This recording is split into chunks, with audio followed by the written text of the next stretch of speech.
उसने बिल्कुल विनम्रता से एक बच्चे के भाव जिसे कृष्ण से वह सहज रूप से प्रश्न पूछता है और कृष्ण उसी सहजता से उत्तर देते हैं, जो कि भगवत गीता के रूप में हमारे सामने एक महान ग्रंथ सामने आया है, जो हर व्यक्ति के लिए जो मोह से ग्रस्त है, उसे दिशा सूझ नहीं रही है, उसका मार्गदर्शन सदियों तक युगों युगों तक करता रहेगा।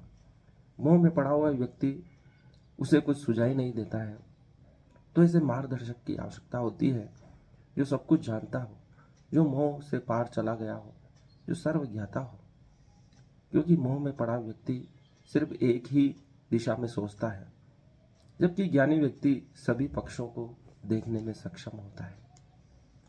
इसलिए जब अर्जुन कहता है कि न युद्धोत्सामी, अर्थात मैं युद्ध करने में अक्षम हूँ, मेरे हाथ कांप रहे हैं, धनुष को उठा नहीं पा रहे हैं, तो धृतराष्ट्र प्रसन्न होता है और संजय से कहता है कि अब अर्जुन युद्ध नहीं करेगा। लेकिन कृष्ण ऐसे ऐसे श्लोक अर्जुन को सुनाते हैं, उससे धीरे धीरे अर्जुन का मोह जाता रहता है और उसे विराट रूप का दर्शन होते ही समस्त मोह तिरोहित हो जाते हैं। और धृतराष्ट्र झुंझलाकर गुस्से में आकर संजय से कहता है कि यह मेरे अर्जुन को भड़का रहा है, यही युद्ध करवा रहा है, यही सर्वनाश करवाएगा। लेकिन इतना आसान नहीं है मोह से पार जाना, क्योंकि मोह में पड़ा व्यक्ति सिर्फ एक ही लक्ष्य पर ध्यान देता है, वह जिसके बारे में सोचता है वही सबसे महत्वपूर्ण से नजर आता है। अर्जुन के लिए परिवार के जन महत्वपूर्ण थे, उनका विनाश नहीं किया जा सकता है, उनकी हत्या नहीं की जा सकती है, उनको बचाना आवश्यक उसे लग रहा था। इसके लिए वह क्षत्रिय धर्म को छोड़ने के लिए भी तैयार था और संन्यास लेने के लिए उद्विग्न हो रहा था।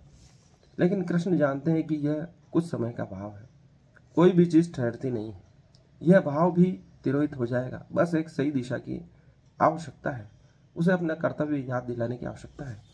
और यदि वह मोह में पड़ा रहा तो उसकी क्या दुर्गति होगी, उसकी याद दिलाने की परम आवश्यकता है।